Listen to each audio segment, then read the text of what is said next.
2020년 4월 13일 LA 온누리교회 가정에서 함께하는 영상 새벽 예배입니다. 오늘 말씀은 신명기 5장 1절에서 11절 오직 하나님만 사랑하고 섬기라 입니다. 모세가 온 이스라엘을 불러 말했습니다. 이스라엘아, 내가 오늘 너희에게 말하는 규례와 법도를 들으라. 그것을 배우고 반드시 따르도록 하라. 우리 하나님 여호와께서 호렙산에서 우리와 언약을 맺으셨다. 여호와께서 이 언약을 맺으신 것은 우리 조상들이 아니고 우리다. 오늘 이 자리에 살아있는 우리 모두와 맺으신 것이다. 여호와께서 산에서 너희와 얼굴을 맞대고 불 속에서 말씀하셨다. 그때 내가 여호와의 말씀을 너희에게 선포하려고 여호와와 너희 사이에 서 있었다. 너희가 그 불을 두려워해 그 산에 올라가지 않았기 때문이다. 그때 그분께서 말씀하셨다. 나는 너희를 이집트에서 그 종으로 있던 땅에서 이끌어낸 너희 하나님 여호와다. 너희는 나 외에는 다른 신들을 잊게 하지 말라. 너희는 저 위 하늘이나 저 아래 땅이나 땅 및 물속에 있는 어떤 형상으로도 우상을 만들지 말라. 너희는 그것들에게 절하지도 말고 경배하지도 말라. 나 너의 하나님은 질투하는 하나님이니 나를 미워하는 사람의 죄를 갚되 아버지의 죄를 3-4대 자손에까지 갚고 나를 사랑하고 내 명령을 지키는 사람들은 1000대까지 사랑을 베풀 것이다. 너희는 너희 하나님 여호와의 이름을 함부로 쓰지 말라. 나 여호와는 내 이름을 함부로 쓰는 사람을 죄가 없다고 하지 않을 것이다. 할렐루야. 말씀으로 새벽을 함께하는 사랑하는 성도 여러분, 주님의 이름으로 환영하고 축복합니다. 이 시간 함께 찬양하며 하나님께 예배함으로 나아가시겠습니다.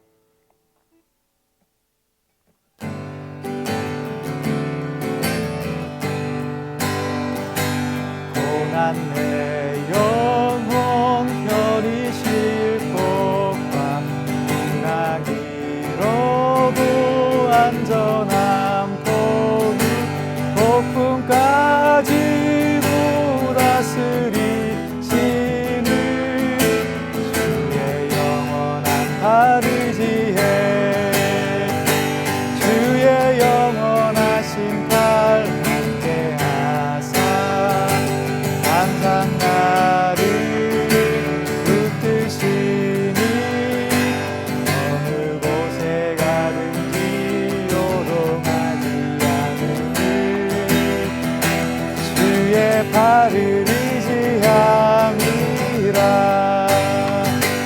세상 친구들 나를 버려도 예수를 함께 동행함으로 주의 은혜가 충만하리니 주의 영원한 발의지혜 주의 영원하신 팔 함께하사 항상 나를 붙드시니 어느 곳에 가든지 요동하지 않으니 주의 팔을 의지함이라. 주의 영원하신 팔 함께하사 항상 나를 붙드시니 어느 곳에 가든지 요동하지 않으니 주의 팔을 의지함이라.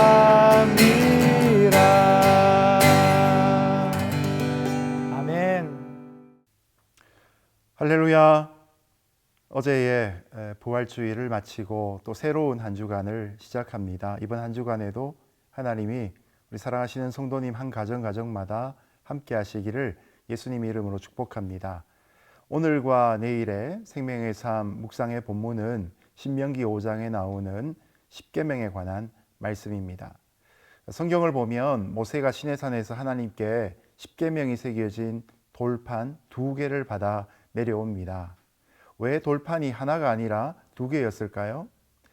전통적인 입장에서는 돌판 하나에 10계명이 5개씩 새겨져 있다라고 봅니다. 하지만 히브리어 글자 수로 보면 균형이 맞지 않습니다. 1부터 5계명까지는 150글자고 6부터 10계명까지는 30글자이기 때문입니다. 그래서 팔레스타인 탈무드에 보면 돌판 하나에 10계명 전체가 각각 새겨졌다고 봅니다. 돌판마다 1부터 10까지 10계명이 새겨져 있던 것이죠. 나중에 중세 시대가 되면 사디아라는 한 신학자가 말하기를 한쪽 돌판에는 출애굽기 20장에 기록된 10계명이 또 다른 돌판에는 신명기 5장에 있는 10계명이 새겨졌다라고 주장하기도 합니다. 우리가 10계명에 대해서 참 잘 아는 것 같지만 사실은 많은 걸 모르고 있다는 걸 보게 됩니다. 자, 오늘은 우선 10계명 중에서 1부터 3계명을 함께 묵상하면서 10계명을 주신 하나님의 마음을 함께 헤아려 보도록 하겠습니다. 모세가 온 이스라엘을 불러 말했습니다. 이스라엘아, 내가 오늘 너희에게 말하는 규례와 법도를 들으라. 그것을 배우고 반드시 따르도록 하라. 하나님의 말씀을 대하는 올바른 태도는 첫 번째, 자세히 듣고, 두 번째, 열심히 배우고, 세 번째, 부지런히 지키는 것입니다. 이 5장 1절에도 나오는 이 말씀은 우리가 잘 아는 에스라 8장 10절에서의 학사겸 제사장 에스라의 결심이기도 했습니다. 이렇게 말씀에 대한 세 가지의 태도는 성경 다른 본문에도 많이 나타납니다. 먼저 여호수아 1장 8절에 보면 모세가 여호수아에게 이르고, 열왕기상 2장 3절에 보면 다윗이 솔로몬에게, 그리고 계시록 1장 3절에 보시면 사도 요한이 초대 교회에게 지속적으로 가르치고 있는 내용입니다. 우리도 오늘 하나님의 말씀에 대해서 자세히 듣고, 두 번째 열심히 배우고, 세 번째 부지런히 실천하는 모습이 필요합니다. 자, 그렇다면 우리가 듣고 배우고 지켜야 될 하나님의 말씀의 성격은 무엇일까요? 우리 하나님 여호와께서 호렙산에서 우리와 언약을 맺으셨다. 여호와께서 이 언약을 맺으신 것은 우리 조상들이 아니고 우리다. 오늘 이 자리에 살아있는 우리 모두와 맺으신 것이다. 여호와께서 산에서 너희와 얼굴을 맞대고 불 속에서 말씀하셨다. 그때 내가 여호와의 말씀을 너희에게 선포하려고 여호와와 너희 사이에 서 있었다. 너희가 그 불을 두려워해 그 산에 올라가지 않았기 때문이다. 그때 그분께서 말씀하셨다. 하나님은 40년 전에 이스라엘 백성들의 조상들과 함께 시내산에서 모세를 중재자로 언약을 세웠습니다. 그래서 이른바 시내산 언약이라고 붙입니다. 그런데 이것의 요지는 너희가 이 말씀을 잘 듣고 행하면 나는 너희의 하나님이 되고 너희는 나의 백성이 되리라 라는 것이었습니다. 그런데 그 언약이 40년이 지난 지금 시내산이 아닌 요단 동편 모압 땅에 있는 이 출애굽 2세대에게도 여전히 유효하다는 것이 모세의 주장입니다. 언약을 맺었던 당사자들이 다 죽었는데도 모세가 이렇게 선언하고 있는 이유는 무엇일까요? 하나님은 한 개인이 아니라 한 민족과 함께 약속을 하셨기 때문입니다. 아담과 언약을 맺으셨지만 그러나 그 아담 안에 전 인류가 함께 포함되어 있던 것과 같은 것이죠. 세대는 바뀌었지만 그들이 여전히 동일한 이스라엘이었기 때문입니다. 그래서 모세는 그 시내산 언약은 바로 너희와 함께 세운 것이라고 분명히 말하고 있습니다. 그렇기 때문에 복음의 언약도 가능한 것입니다. 예수님의 보혈이 한 개인과의 약속이 아니라 믿는 자 모두를 향한 하나님의 언약이었기 때문에 오늘 우리에게도 유효한 것입니다. 2000년 전 골고다 십자가의 의미가 바로 여기에 있습니다. 예수님의 죽음은 한 개인의 죽음이 아니라 또 한 개인을 위한 죽음이 아니라 인류의 대표로서 인류 전체를 위한 죽음이셨습니다. 십자가에서 죽으셨던 그 예수님 안에 바로 저와 여러분이 개인적으로 함께 있었던 것이죠. 그 보혈은 오늘날 우리가 하나님을 믿는 자들을 향해 이루어지는 언약의 표징입니다. 그러므로 오늘도 우리가 2000년 전 십자가의 예수님의 죽음과 부활이 나의 사건이 될 수도 있는 것입니다. 오늘도 그런 마음으로 성경의 말씀을 오해 없이 편견 없이 따르고 지킬 수 있는 저와 여러분 되시기를 축복합니다. 나는 너희를 이집트에서 그 종으로 있던 땅에서 이끌어낸 너희 하나님 여호와다. 너희는 나 외에는 다른 신들을 잊게 하지 말라. 이제 십계명의 첫 번째부터 세 번째까지의 계명을 함께 살펴보겠습니다. 첫 번째 계명은 너희는 나 외에는 다른 신은 너희에게 있게 하지 말지니라 라는 말씀입니다. 자, 당시 가나안은 다신론의 사상으로 가득한 풍조였습니다. 그래서 이스라엘은 여호와 하나님을 이런 신들과 비교하면서 그저 구원의 신, 신의 산의 신 정도로 축소하여 생각했었습니다. 아니면 가나안에서 축복을 받으려면 이제 하나님이 아니라 가나안의 신인 바알과 아세라를 섬겨야 하지 않을까 하는 생각을 하기 쉬웠습니다.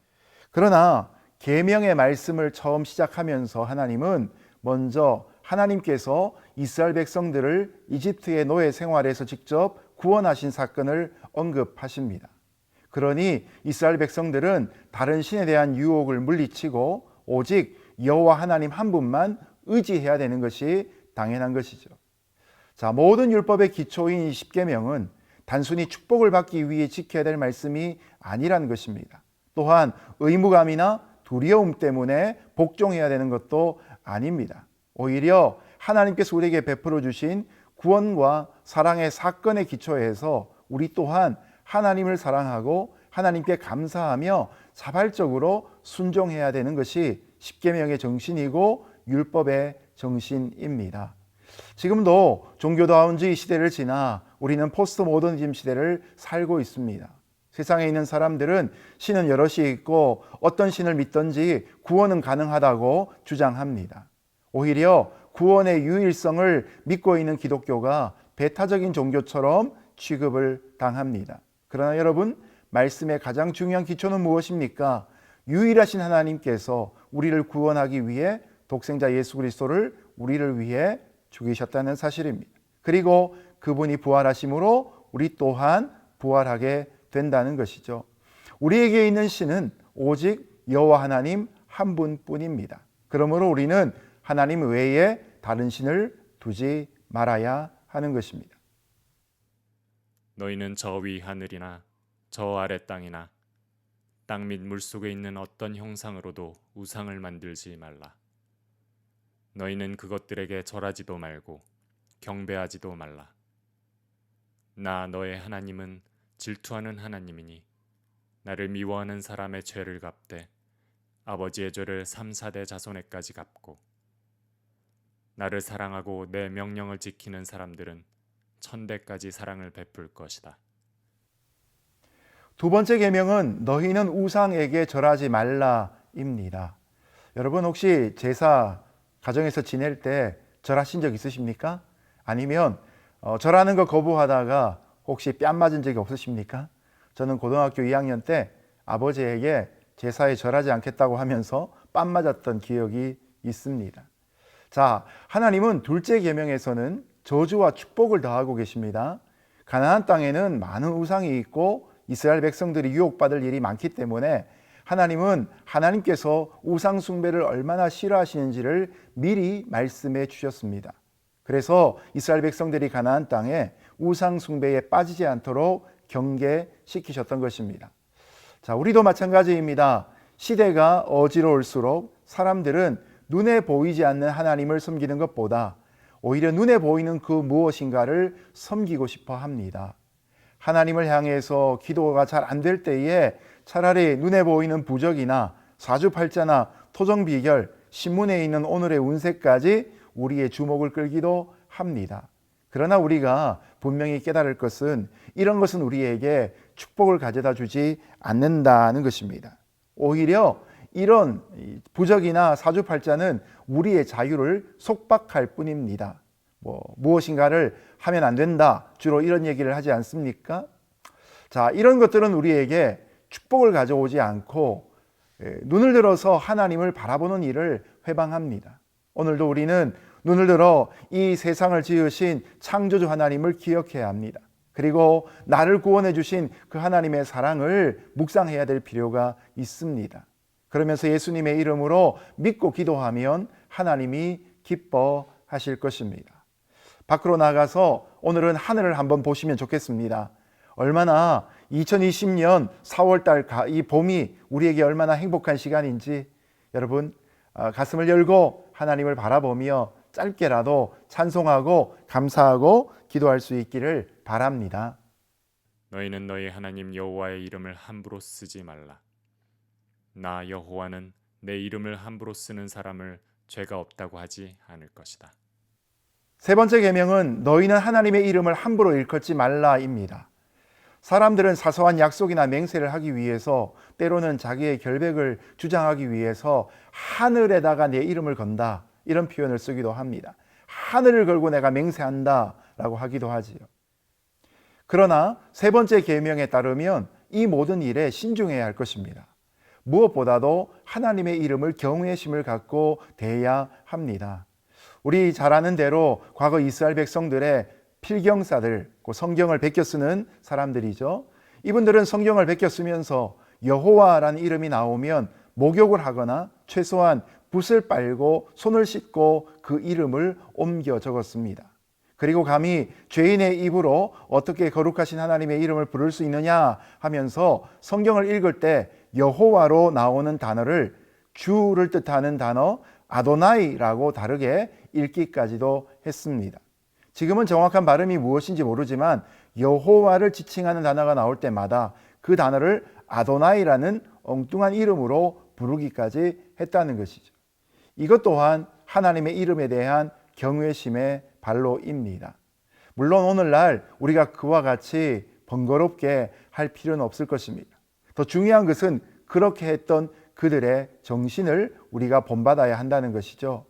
여호와 그 하나님의 이름이 거룩한 이름인 것을 우리가 깊이 깨닫고 그 이름이 고백되어질 때마다 우리의 마음속에 자연스럽게 경배와 찬양이 나올 수 있으면 좋겠습니다. 오늘도 여러 가지의 삶의 환경들은 어렵고 복잡하지만 또 우리의 이동이 제한되어 있지만 하나님을 향한 우리의 마음의 경배는 계속되어져야 할 것입니다. 오늘도 하나님의 이름을 부르는 자리들마다 구원하심이 함께하기를 예수님 이름으로 축복합니다. 이제 말씀을 맺겠습니다. 하나님의 말씀은 언제나 우리의 삶에 대한 기준이 됩니다. 이 기준을 따를 때 우리는 가장 행복한 삶을 살게 됩니다. 하나님을 사랑하시고 말씀을 사랑하시는 사랑하는 성도 되시기를 예수님 이름으로 축복합니다. 함께 기도하겠습니다. 고맙고 감사하신 하나님, 오늘도 우리의 삶의 처소 가운데 하루를 하나님의 말씀으로 시작하고 하루를 기도로 끝낼 수 있는 거룩한 성도들 되게 하여 주옵소서. 하나님께서 우리를 사랑하시고 구원하시기 위해 주신 이 귀한 계명의 말씀을 지키는 자 되게 하시고 이 말씀 속에 생명의 길이 있음을 깨닫는 복된 은혜 있게 하여 주옵소서. 예수님 이름으로 기도합니다. 아멘.